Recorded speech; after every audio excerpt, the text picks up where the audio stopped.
ಅದು 2003 ನವೆಂಬರ್ 3ನೇ ತಾರೀಕು ನಮ್ಮ ಟೀಮ್ ಇಂಡಿಯಾ ಮತ್ತು ಆಸ್ಟ್ರೇಲಿಯಾ ನ್ಯೂಜಿಲ್ಯಾಂಡ್ ನಡುವೆ ಟ್ರೈ ಸೀರೀಸ್ ನಡೀತಿತ್ತು. ಆ ಸೀರೀಸಲ್ಲಿ ಆಸ್ಟ್ರೇಲಿಯಾ ಮತ್ತು ನ್ಯೂಜಿಲ್ಯಾಂಡ್ ಟೀಮ್ಸ್ ಪುಣೆಯಲ್ಲಿ ಒಂದು ಒನ್ ಡೇ ಮ್ಯಾಚ್ ಆಡ್ತಿತ್ತು. ಫಸ್ಟ್ ಬ್ಯಾಟಿಂಗ್ ಮಾಡ್ತಿರೋ ನ್ಯೂಜಿಲ್ಯಾಂಡ್ ಟೀಮ್ 151 ರನ್ಗೆ 7 ವಿಕೆಟ್ಸ್ ಕಳ್ಕೊಂಡು ಬಿಗ್ ಟ್ರಬಲಲ್ಲಿತ್ತು. ಅಂಥ ಕಷ್ಟದ ಸಿಚುವೇಶನ್ನ ಎದುರಿಸೋಕ್ಕೆ ನಂಬರ್ 9ನಲ್ಲಿ ಕ್ರೀಸ್ಗೆ ಒಬ್ಬ ಪ್ಲೇಯರ್ ಬರ್ತಾನೆ. ಇನ್ನೊಂದು ಕಡೆ ಇದು ಟೀಮ್ ಇಂಡಿಯಾ ಮ್ಯಾಚ್ ಅಲ್ಲದೇ ಇದ್ದರೂ ಒಂದು 6 ವರ್ಷದ ಹುಡುಗ ಸ್ಟೇಡಿಯಂಗೆ ಬಂದು ಗ್ಯಾಲರಿಲಿ ಕುಂತು ಮ್ಯಾಚ್ ನೋಡ್ತಿರ್ತಾನೆ. ಇನ್ನು ನಂಬರ್ 9ನಲ್ಲಿ ಬಂದಿರೋ ಆ ಪ್ಲೇಯರ್ ಒಬ್ಬ ಓಪನರ್ ಥರ ಬ್ಯಾಟಿಂಗ್ ಆಡೋಕ್ಕೆ ಸ್ಟಾರ್ಟ್ ಮಾಡ್ತಾನೆ. ಮೇನ್ಲಿ ಅನ್ಆರ್ಥೋಡಾಕ್ಸ್ ಶಾಟ್ಸ್ ಆಡ್ತಾ ಆಸ್ಟ್ರೇಲಿಯನ್ ಪ್ಲೇಯರ್ಸ್ ಜೊತೆ ಆಟ ಆಡ್ಕೊಳ್ಳೋಕೆ ಸ್ಟಾರ್ಟ್ ಮಾಡ್ತಾನೆ. 2003ರಲ್ಲಿ ನಾನ್ ಕನ್ವೆನ್ಷನಲ್ ಶಾಟ್ಸ್ ಆಡ್ತಿದ್ದಾನೆ ಅಂದರೆ ಆ ಪ್ಲೇಯರ್ ಖಂಡಿತ ಒಬ್ಬ ಫ್ಯೂಚರ್ ಲೆಜೆಂಡ್ ಆಗಿರ್ತಾನೆ.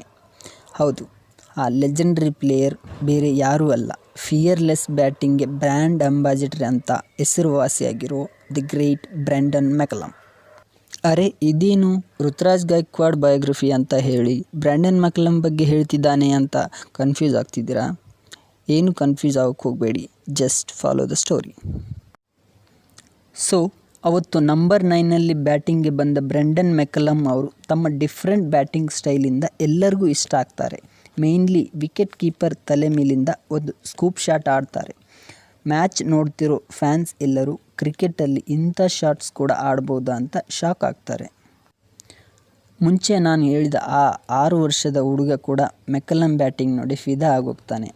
ನಾನು ಕೂಡ ಇವ್ರ ಥರನೇ ಬ್ಯಾಟಿಂಗ್ ಆಡಬೇಕು ಅಂತ ಅವತ್ತೇ ಫಿಕ್ಸ್ ಆಗ್ತಾನೆ. ಅವತ್ತು ಕ್ರಿಕೆಟ್ ಆಡೋಕ್ಕೆ ಶುರು ಮಾಡಿದ ಆ ಹುಡುಗ 18 ವರ್ಷ ಆದಮೇಲೆ ಒಬ್ಬ ಕ್ಲಾಸ್ ಬ್ಯಾಟರ್ ಆಗಿ ಕ್ರಿಕೆಟ್ ಪ್ರಪಂಚಕ್ಕೆ ಪರಿಚಯವಾಗ್ತಾನೆ. ಮೆಕಲಮ್ ಥರ ಡೇಂಜರಸ್ ಆಗಿ ಬ್ಯಾಟಿಂಗ್ ಆಡದೇ ಇದ್ದರೂ ಮೊದಲು ಕ್ಲಾಸ್ ಆಗಿ ಸ್ಟಾರ್ಟ್ ಮಾಡಿ ಒಂದ್ಸಲ ಕ್ರೀಸಲ್ಲಿ ಸೆಟ್ ಆದಮೇಲೆ ಮಾಸ್ ರೇಂಜ್ಗೆ ಬ್ಯಾಟಿಂಗ್ ಮಾಡೋ ಆ ಪ್ಲೇಯರ್ ಹೆಸರೇ ಋತುರಾಜ್ ಗಾಯಕ್ವಾಡ್. 2020ರ IPLನಲ್ಲಿ CSK ಪರ ಡೆಬ್ಯೂ ಮಾಡಿದ ಇವರು ಆಡಿರೋ ಪ್ರತಿ ಮ್ಯಾಚಲ್ಲೂ ರನ್ ಸ್ಕೋರ್ ಮಾಡ್ತಾ ಕ್ರಿಕೆಟ್ ಪ್ರಪಂಚಕ್ಕೆ ನ್ಯೂ ಸೆನ್ಸೇಷನ್ ಆಗಿ ಪರಿಚಯವಾಗ್ತಾರೆ. ಚಿಕ್ಕ ವಯಸ್ಸಿನಲ್ಲಿ ಕ್ರಿಕೆಟ್ ಆಡೋಕ್ಕೆ ಶುರು ಮಾಡಿದ ಈ ಯಂಗ್ಸ್ಟರ್ ಇಷ್ಟು ದೊಡ್ಡ ಕ್ರಿಕೆಟರ್ ಆಗಿ ಹೇಗೆ ಬೆಳೆದರು ಅಂತ ಈ ವಿಡಿಯೋದಲ್ಲಿ ತಿಳ್ಕೊಳ್ಳೋಣ.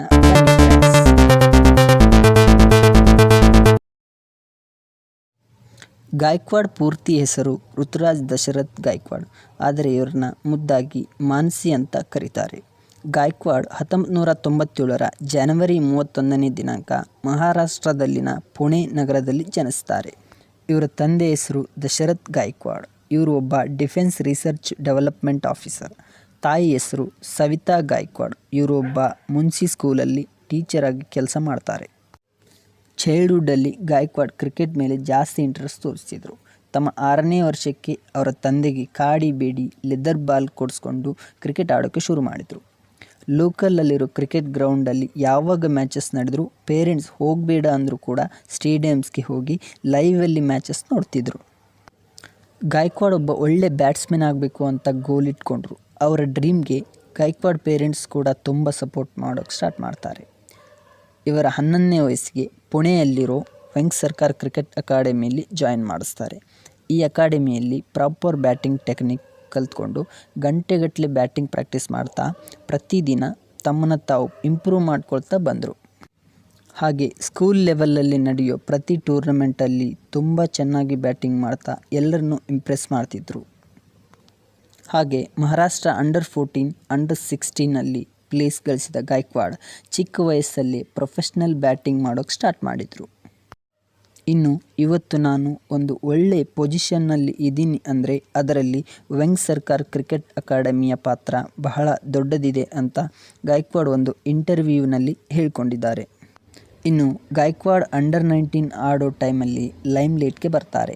2014-2015 ಸೀಸನ್ನಲ್ಲಿ ನಡೆದ ಕೂಚ್ ಬಿಹಾರಿ ಟ್ರೋಫಿಯಲ್ಲಿ ರನ್ಗಳ ಸುರಿಮಳೆನೇ ಸುರಿಸ್ತಾರೆ. ಕೇವಲ 6 ಮ್ಯಾಚಲ್ಲಿ ಬರೋಬ್ಬರಿ 826 ರನ್ಸ್ ಗಳಿಸಿದ ಇವರು ಆ ಟೂರ್ನಿಯಲ್ಲಿ 3 ಸೆಂಚುರಿ ಮತ್ತು 1 ಹಾಫ್ ಸೆಂಚುರಿ ಹೊಡಿತಾರೆ. ಹಾಗೆ ಅದೇ ವರ್ಷ ನಡೆದ ಮಹಾರಾಷ್ಟ್ರ ಇನ್ವಿಟೇಷನ್ ಟ್ರೋಫಿಯಲ್ಲಿ ಬರೋಬ್ಬರಿ ಟ್ರಿಪಲ್ ಸೆಂಚುರಿ ಗಳಿಸಿದ ಗಾಯಕ್ವಾಡ್ ತಮ್ಮ ಬ್ಯಾಟಿಂಗ್ ಪವರ್ ಏನು ಅಂತ ತೋರಿಸಿದರು. ಅದೇ ಮ್ಯಾಚಲ್ಲಿ ತಮ್ಮ ಬ್ಯಾಟಿಂಗ್ ಪಾರ್ಟ್ನರ್ ಜೊತೆ ಫಸ್ಟ್ ವಿಕೆಟ್ಗೆ 522 ರನ್ನ ಪಾರ್ಟ್ನರ್ಶಿಪ್ ಗಳಿಸಿದ ಗಾಯಕ್ವಾಡ್ ಎಷ್ಟೋ ರೆಕಾರ್ಡ್ಸ್ಗಳನ್ನ ಕ್ರಿಯೇಟ್ ಮಾಡಿದರು. ಹೀಗಾಗಿ ಇವರನ್ನು 2016ನಲ್ಲಿ ನಡೆದ ಅಂಡರ್-19 ವರ್ಲ್ಡ್ ಕಪ್ ಪ್ರೊಬಾಬಲ್ಸ್ಗೆ ಸೆಲೆಕ್ಟ್ ಮಾಡ್ತಾರೆ. ಬಟ್ ಬ್ಯಾಡ್ ಲಕ್ಕಿಂದ ಇವರು ಮೇನ್ ಸ್ಕ್ವಾಡ್ಗೆ ಸೆಲೆಕ್ಟ್ ಆಗಲ್ಲ. ನೆಕ್ಸ್ಟ್ 2015ರಲ್ಲಿ ನಡೆದ ಕೂಚ್ ಬಿಹಾರಿ ಟ್ರೋಫಿಯಲ್ಲಿ ಮತ್ತೆ ರೊಚ್ಚಿಗೆದ್ದ ಗಾಯಕ್ವಾಡ್ ಈ ಸಲ 7 ಮ್ಯಾಚಲ್ಲಿ 875 ರನ್ ಗಳಿಸ್ತಾರೆ. ಮೇನ್ಲಿ ಆ ಟೂರ್ನಿಯಲ್ಲಿ ಇವರು ಕನ್ಸಿಸ್ಟೆನ್ಸಿಯಿಂದ ಆಡಿ ಪ್ರತಿ ಮ್ಯಾಚಲ್ಲೂ ಸ್ಕೋರ್ ಮಾಡ್ತಾ 4 ಸೆಂಚುರಿ ಮತ್ತು 3 ಹಾಫ್ ಸೆಂಚುರಿ ಗಳಿಸ್ತಾರೆ. ಅವರ ಈ ಅದ್ಭುತ ಆಟದಿಂದ ಮಹಾರಾಷ್ಟ್ರ ಪರವಾಗಿ ಫಸ್ಟ್ ಕ್ಲಾಸ್ ಕ್ರಿಕೆಟ್ ಆಡೋ ಚಾನ್ಸ್ ಸಿಗುತ್ತೆ. 2016 ಅಕ್ಟೋಬರ್ 6 ಮಹಾರಾಷ್ಟ್ರ ಪರವಾಗಿ ಗಾಯಕ್ವಾಡ್ ತಮ್ಮ ಫಸ್ಟ್ ಕ್ಲಾಸ್ ಡೆಬ್ಯೂ ಮಾಡ್ತಾರೆ. ಬಟ್ ಜಾರ್ಖಂಡ್ ಜೊತೆ ನಡೆದ ಆ ಮ್ಯಾಚಲ್ಲಿ ಇವರ ಬ್ಯಾಡ್ ಲಕ್ಕಿಂದ ಇವರಿಗೆ ಇಂಜುರಿ ಆಗುತ್ತೆ. ಇನ್ನು 2 ವಾರದ ಲಾಂಗ್ ಗ್ಯಾಪ್ ಆದಮೇಲೆ ಮತ್ತೆ ಕ್ರಿಕೆಟ್ ಆಡೋಕ್ಕೆ ಸ್ಟಾರ್ಟ್ ಮಾಡಿದ ಗಾಯಕ್ವಾಡ್ 2017ರಲ್ಲಿ ಲಿಸ್ಟೇ ಡೆಬ್ಯೂಟ್ ಮಾಡ್ತಾರೆ. ಹಾಗೆ ವಿಜಯ್ ಹಜಾರೆ ಟ್ರೋಫಿಲಿ ಹಿಮಾಚಲ ಜೊತೆ ನಡೆದ ಒಂದು ಮ್ಯಾಚಲ್ಲಿ 110 ಬಾಲ್ಗೆ 132 ರನ್ ಸ್ಕೋರ್ ಮಾಡಿದ ಇವರು ಒಬ್ಬ ಒಳ್ಳೆ ಒನ್ ಡೇ ಓಪನರ್ ಅಂತ ಹೆಸರು ಗಳಿಸ್ತಾರೆ. ಇನ್ನು ಈ ಟೂರ್ನಿಲಿ ಒಟ್ಟು 7 ಮ್ಯಾಚ್ ಆಡಿದ ಗಾಯಕ್ವಾಡ್ 63 ಆ್ಯಾವ್ರೇಜಿಂದ 444 ರನ್ ಗಳಿಸಿದ ಮಹಾರಾಷ್ಟ್ರ ಪರವಾಗಿ ಬೆಸ್ಟ್ ಬ್ಯಾಟ್ಸ್ಮನ್ ಆಗಿ ಹೆಸರು ಗಳಿಸ್ತಾರೆ. ಬಟ್ 2017 ಆ್ಯಂಡ್ 18 ಡೊಮೆಸ್ಟಿಕ್ ಸೀಸನ್ಸ್ ಮಾತ್ರ ಗಾಯಕ್ವಾಡ್ ಅವರಿಗೆ ಒಳ್ಳೆ ಸೀಸನ್ ಆಗಿಲ್ಲ. ವಿಜಯ್ ಹಜಾರೆ ಟ್ರೋಫಿ ಜೊತೆ ರಂಜಿ ಟ್ರೋಫಿಲಿ ಕೂಡ ಫೇಲ್ ಆಗ್ತಾರೆ. ಆದರೆ ನೆಕ್ಸ್ಟ್ ಸೀಸನ್ ಮಾತ್ರ ರಂಜಿ ಟ್ರೋಫಿ ಜೊತೆ ವಿಜಯ್ ಹಜಾರೆ ಟ್ರೋಫಿಲಿ ಕೂಡ ಅದ್ಭುತವಾಗಿ ಆಡ್ತಾರೆ. ಇದರಿಂದ 2019ರ IPL ಆ್ಯಕ್ಷನ್ನಲ್ಲಿ CSK ಟೀಮ್ ಇವರನ್ನು 20 lakhs ಕೊಟ್ಟು ಬೇಸ್ ಪ್ರೈಸ್ಗೆ ಬೈ ಮಾಡ್ತಾರೆ. ಬಟ್ ಆ ವರ್ಷದ IPL ಮ್ಯಾಚ್ಗಳಲ್ಲಿ ಇವರಿಗೆ ಒಂದೇ ಒಂದು ಮ್ಯಾಚ್ ಕೂಡ ಪ್ಲೇಯಿಂಗ್ 11ನಲ್ಲಿ ಚಾನ್ಸ್ ಸಿಗಲ್ಲ. ಬಟ್ ಡೊಮೆಸ್ಟಿಕ್ ಸೀಸನ್ನಲ್ಲಿ ಇವರ ಆಟಕ್ಕೆ ಇಂಪ್ರೆಸ್ ಆದ ಸೆಲೆಕ್ಟರ್ಸ್ ಗಾಯಕ್ವಾಡ್ನ ಇಂಡಿಯಾ A ಟೀಮ್ಗೆ ಸೆಲೆಕ್ಟ್ ಮಾಡ್ತಾರೆ. ಇದು ಇವರ ಕೆರಿಯರಲ್ಲಿ ಒಂದು ಟರ್ನಿಂಗ್ ಪಾಯಿಂಟ್ ಅಂತಾನೇ ಹೇಳ್ಬೋದು. ಮೇನ್ಲಿ ಶ್ರೀಲಂಕಾ ಜೊತೆ ನಡೆದ ಬೈಲ್ಯಾಟ್ರಲ್ ಸೀರೀಸ್ ಇವರ ಕೆರಿಯರ್ಗೆ ಒಳ್ಳೆ ಬೂಸ್ಟ್ ಕೊಡ್ತು. ಈ ಸೀರೀಸ್ನ ಫಸ್ಟ್ ಮ್ಯಾಚಲ್ಲಿ 136 ಬಾಲ್ಗೆ ಬರೋಬ್ಬರಿ 187 ರನ್ ಗಳಿಸಿ ನಾಟ್ಔಟ್ ಆಗಿ ಉಳಿತಾರೆ. ಹಾಗೆ ನೆಕ್ಸ್ಟ್ ಮ್ಯಾಚಲ್ಲಿ ಕೂಡ ಸೆಂಚುರಿ ಹೊಡೆದು ಈ ಸೀರೀಸಲ್ಲಿ ರನ್ಗಳ ಸುರಿಮಳೆ ಸುರಿಸ್ತಾರೆ. ಇನ್ನು 2020ಯಲ್ಲಿ CSK ಟೀಮ್ ಫಸ್ಟ್ ಮ್ಯಾಚಿಂದ ಗಾಯಕ್ವಾಡ್ನ ಪ್ಲೇಯಿಂಗ್ 11ನಲ್ಲಿ ಆಡಿಸೋಕ್ಕೆ ಪ್ಲ್ಯಾನ್ ಮಾಡಿತ್ತು. ಬಟ್ ಅಗೈನ್ ಬ್ಯಾಡ್ ಲಕ್ಕಿಂದ ಟೂರ್ನಮೆಂಟ್ ಸ್ಟಾರ್ಟ್ ಆಗೋ ಮುಂಚೆ ಗಾಯಕ್ವಾಡ್ಗೆ ಕೋವಿಡ್ ಪಾಸಿಟಿವ್ ಬಂದಿದ್ದರಿಂದ ಸ್ಟಾರ್ಟಿಂಗ್ ಮ್ಯಾಚಸ್ಗೆ ಇವರು ಅವೈಲೇಬಲ್ ಇರಲ್ಲ. ಇನ್ನು CSK ಕೂಡ IPL ಇತಿಹಾಸದಲ್ಲೇ ಫಸ್ಟ್ ಟೈಮ್ ಡೌನ್ಫಾಲ್ ಅಲ್ಲಿತ್ತು.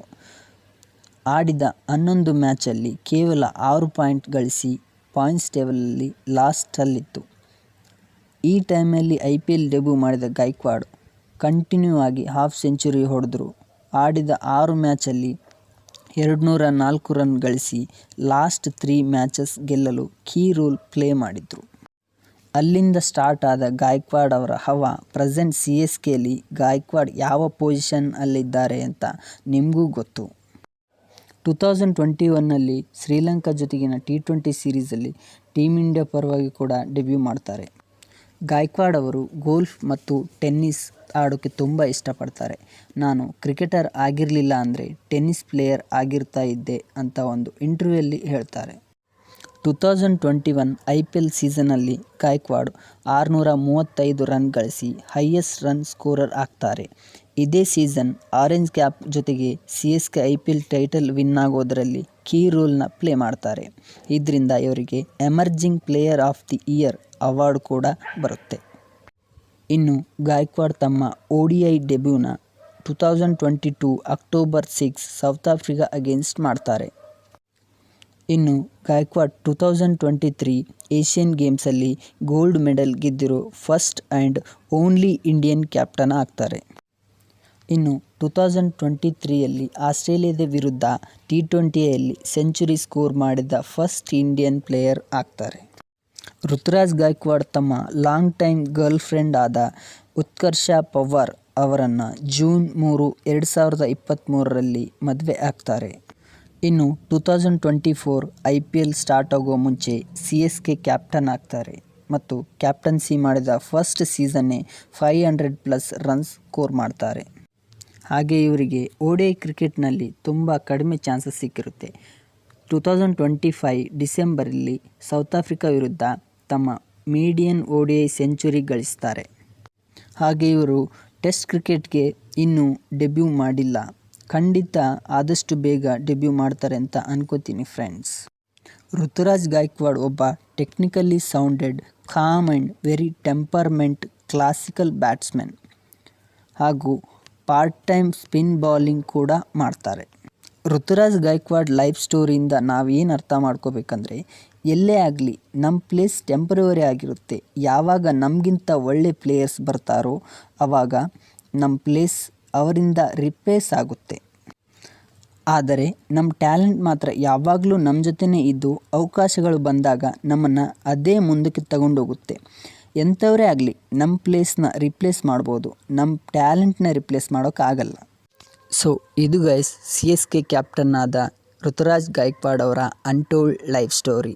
ವಿಡಿಯೋ ಇಷ್ಟ ಆಗಿದ್ದರೆ ಲೈಕ್ ಮಾಡಿ, ಶೇರ್ ಮಾಡಿ ಹಾಗೂ ಇಂಥ ಇಂಟ್ರೆಸ್ಟಿಂಗ್ ಕ್ರಿಕೆಟರ್ಸ್ ಬಯೋಗ್ರಫಿಗೋಸ್ಕರ ಸಬ್ಸ್ಕ್ರೈಬ್ ಮಾಡಿ.